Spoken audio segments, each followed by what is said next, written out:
Olá, boa noite. Sejam todos muito bem-vindos ao canal Embarque Imediato, trazendo as últimas notícias do mundo rodoviário. Buser afirma que a NTT desrespeita a medida judicial ao fazer apreensões de ônibus fretados. A agência esclarece que liminar não cobre locais citados, pois está restrita a 2 estados.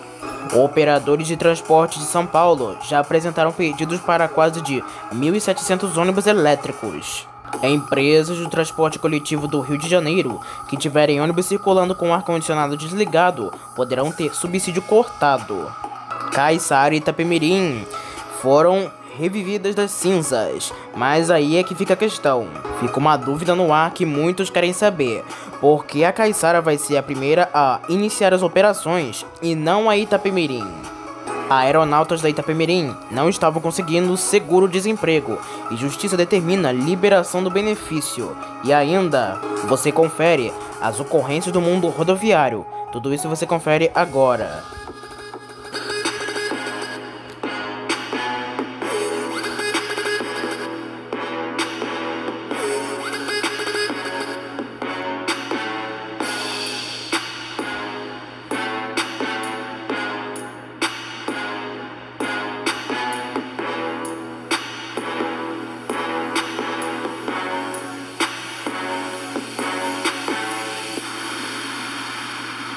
A Buser, em nota distribuída à imprensa nesta quarta-feira, dia 18 de janeiro de 2023, denuncia a ANTT, a Agência Nacional de Transportes Terrestres, de descumprir uma nova decisão judicial que proíbe apreensões de ônibus fretados que fazem viagens por meio de plataformas digitais e considera ilegal a regra do circuito fechado em viagens por fretamento. O comunicado da Buser se refere respectivamente à apreensão de 2 ônibus de empresas de fretamento que viajavam pela plataforma que faziam as rotas entre o Rio de Janeiro e Belo Horizonte e entre Boa Vista e Manaus. A ANTT esclarece 2 pontos importantes que reforçam sua atuação. A decisão do Tribunal Regional Federal da Terceira Região não possui eficácia nos estados do Rio de Janeiro, Minas Gerais, Roraima e Amazonas. Desta forma, a Agência Nacional de Transportes Terrestres não descumpriu ordem judicial, segundo ela. A decisão do Tribunal Regional Federal da Terceira Região foi publicada em 13 de janeiro do ano passado. O desembargador Marcelo Mesquita Saraiva concedeu a antecipação da tutela recursal, agravo de instrumento interposto pelo CEPROSP, Sindicato das Empresas do Processamento de Dados e Serviços e de Informática do Estado de São Paulo. Com a decisão, o desembargador liberou o transporte fretado de passageiros das empresas que atuam pela plataforma da CEPROSP em circuito aberto, impedindo autuações e apreensões de ônibus pela ANTT. Como a decisão está restrita apenas aos estados de Mato Grosso do Sul e São Paulo, de acordo com a ANTT, a agência reforça um segundo ponto. A decisão é aplicável somente às empresas que fazem parte do Sindicato das Empresas de Processamento de Dados e de Serviços de Informática do Estado de São Paulo, ou seja, não protege os veículos apreendidos nesta quinta-feira, dia 18, que operavam pela Buser.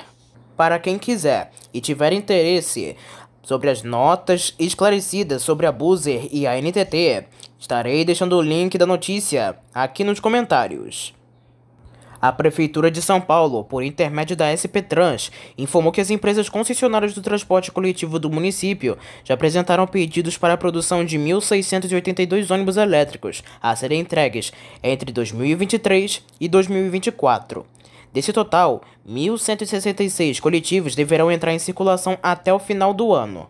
O órgão, responsável pela gestão do sistema de transporte público por ônibus na cidade de São Paulo, destacou que algumas empresas não apresentaram seus pedidos e novas compras serão realizadas e que esse número tende a crescer gradativamente.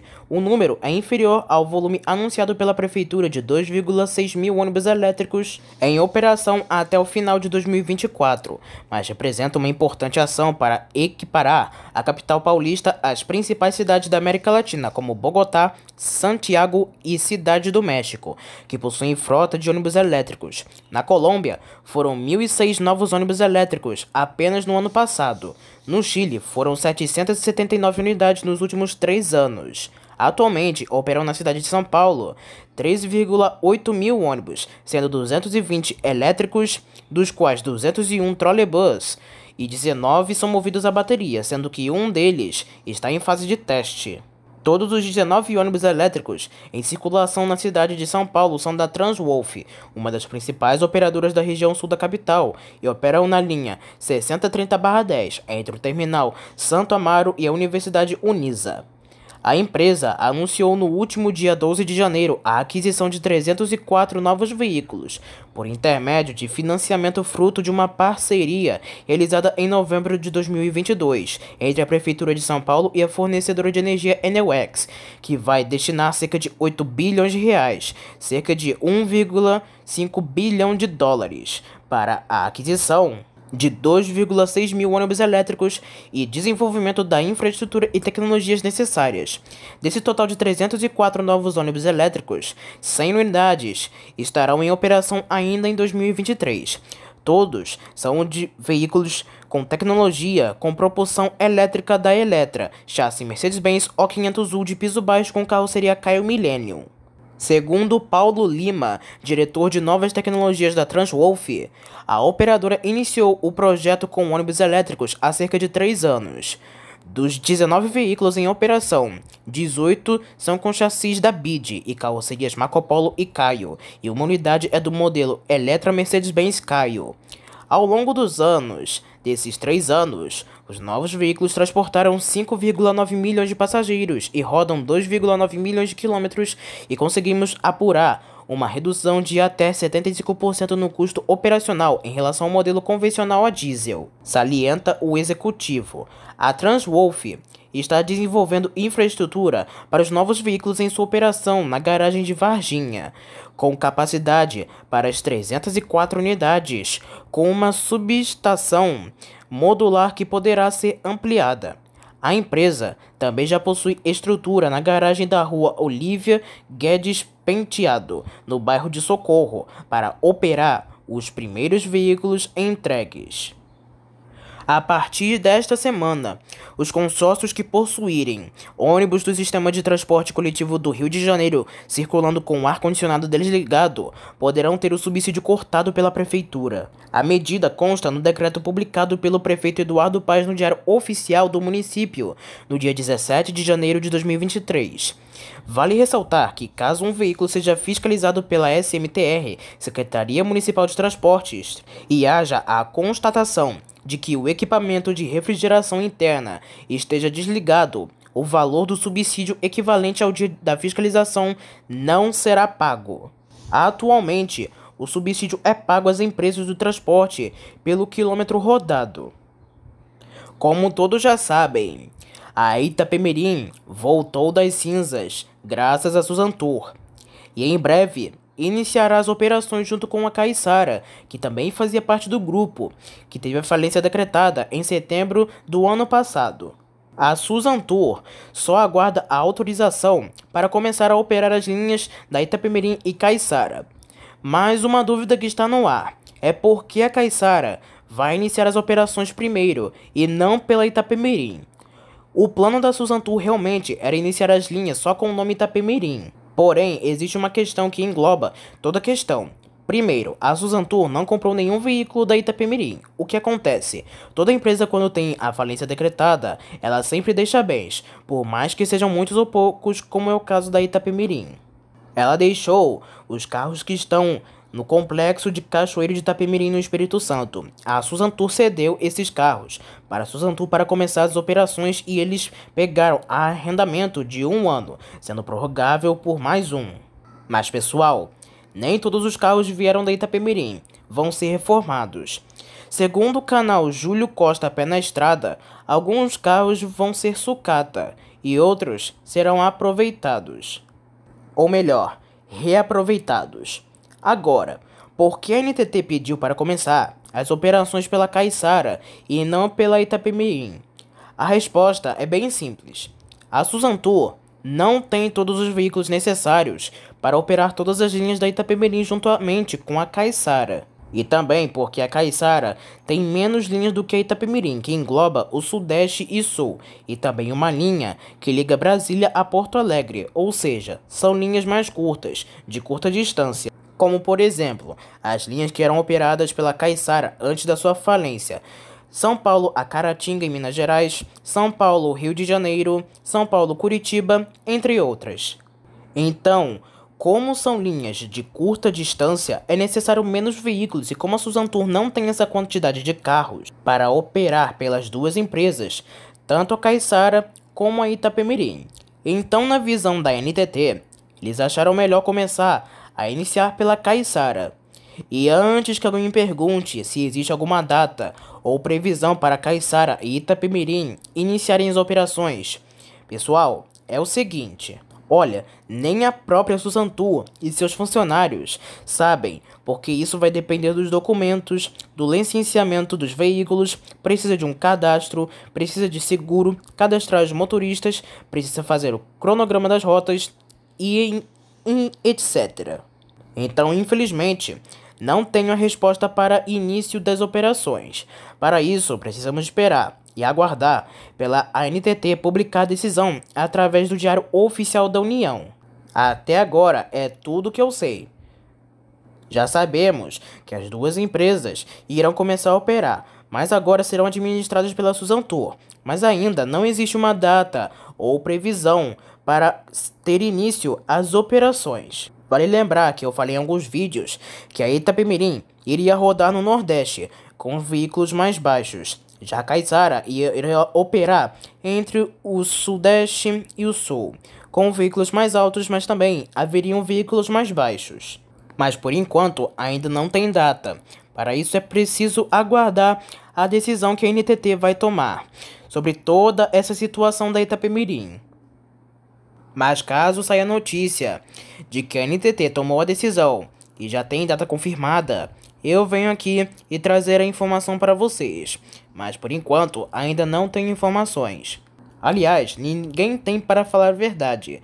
Afinal, como eu tinha falado, nem mesmo a própria Suzantur e os seus funcionários não têm certeza de quando as empresas irão começar a operar, já que agora estão sendo administradas pela Suzantur.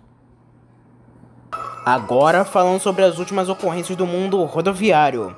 A Polícia Rodoviária Federal informou por volta das 5 horas e 30 minutos desta quinta-feira de 19, localizou diferentes tipos de entorpecentes em uma bolsa que estava no bagageiro de um ônibus.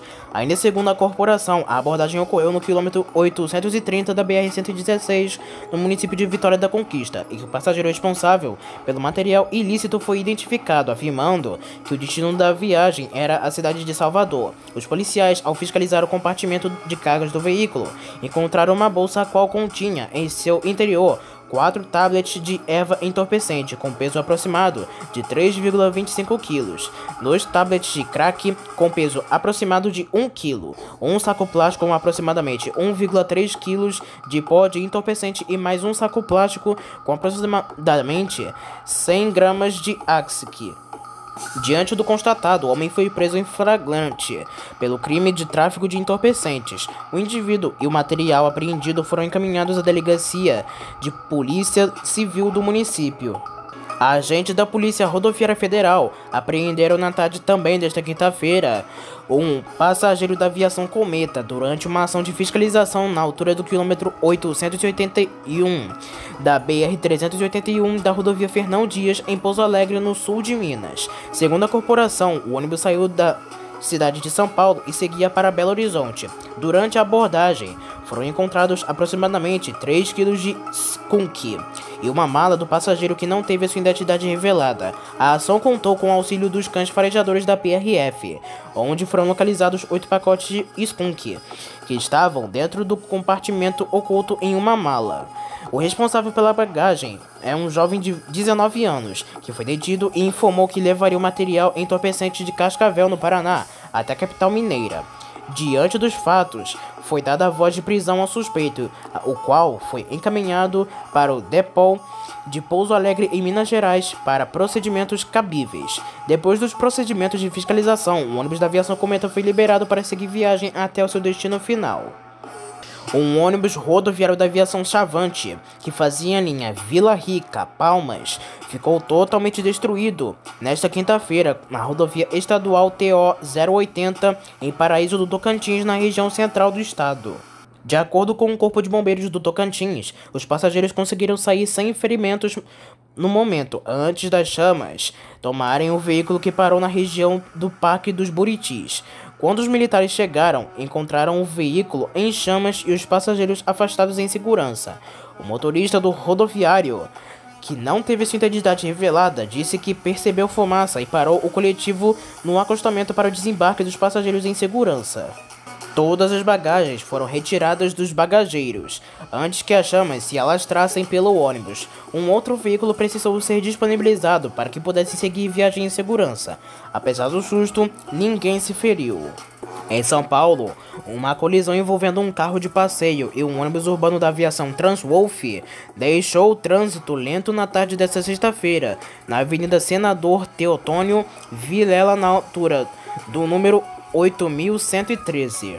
A colisão ocorreu nas proximidades do terminal Varginha e segue causou muita lentidão no sentido Grajaú, com apenas uma fachada liberada.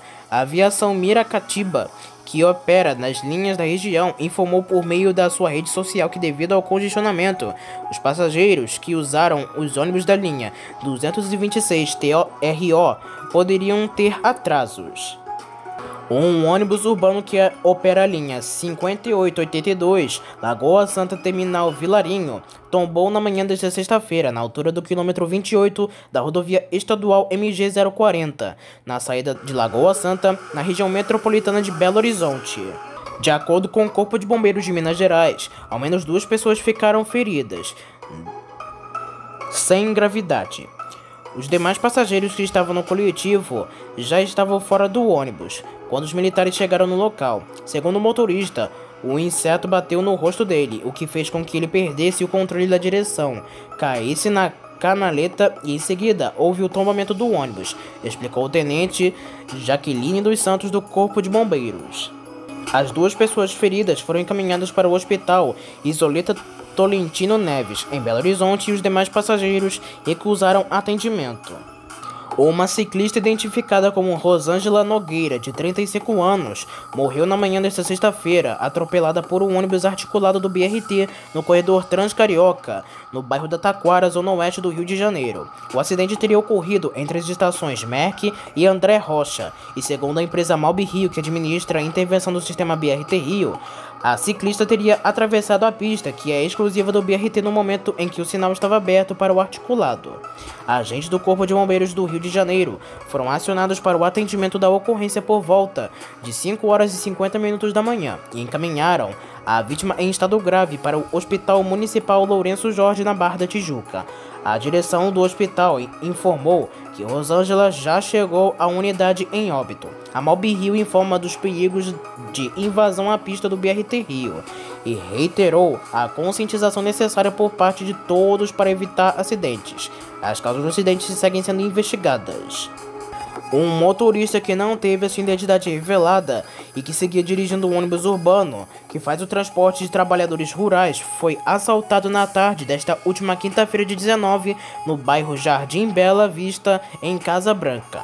O assalto ocorreu quando o coletivo seguia viagem pela rua Maquinista Arthur Urbano Sobrinho. O motorista estaria levando R$42 mil para casa, quando 2 bandidos encapuzados e uma motocicleta dispararam várias vezes contra o para-brisa do ônibus. Ao perceber os tiros, o motorista perdeu o controle da direção e bateu contra 2 postes de iluminação. Em seguida, os bandidos levaram o dinheiro e fugiram em seguida. A Polícia Militar do Estado de São Paulo informou que agentes realizaram diligências na região, porém até a tarde deste sábado, ninguém ainda havia sido preso. O caso segue sendo investigado pela delegacia da região. E antes de encerrar, uma última notícia sobre Itapemirim, mas dessa vez é da empresa aérea. A Justiça Trabalhista informou nesta semana as SRTE, Superintendências Regionais do Transporte e Emprego, e Gerências Regionais do Trabalho de Emprego, e as Agências Regionais de Trabalho, para que seja cumprida uma determinação de novembro de 2022 para possibilitar que os ex-funcionários da ITA, a Itapemirim Transportes Aéreos, deem entrada no seguro-desemprego. A informação é desta quarta-feira, dia 18 de janeiro, do SNA, Sindicato Nacional dos Aeronautas. A entidade diz que recebeu várias denúncias de aeronautas da Itapemirim Transportes Aéreos, que não conseguiram a liberação para dar entrada no seguro-desemprego, mesmo após decisão judicial ocorrida em novembro de 2022. A Justiça ainda determinou multas diárias em caso de descumprimento. O SNA diz ainda que disponibilizou a assessoria jurídica do sindicato para os tripulantes que desejarem entrar com a ação individual contra a empresa. A ITA foi criada pelo empresário Sidney Piva de Jesus, que é investigado por crimes falimentares e financeiros no processo de recuperação judicial do grupo Itapemirim, cujo principal negócio é a operação das linhas de ônibus rodoviários interestaduais. A empresa aérea voou por cerca de 6 meses após pegar passageiros e funcionários de surpresa, parando definitivamente as operações em 17 de dezembro de 2021. A Justiça verifica a denúncia de que Piva teria desviado 42 milhões de reais dos credores da recuperação judicial do grupo de ônibus para constituir a ITA.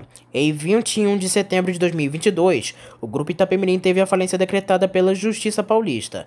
Por permissão judicial, a empresa Susantur, de Santo André do ABC Paulista, arrendou linhas e estruturas das operações de ônibus, mas ainda não reiniciou os trabalhos. A data não está definida, mas a empresa está contratando funcionários e ampliando frota de ônibus. A ITA não faz parte do negócio com a Susantur.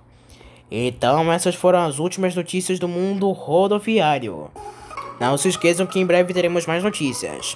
Siga também o nosso Instagram. Acesse Embarque Imediato 199. E espero que tenham gostado do vídeo. Uma boa noite para todos e até a próxima.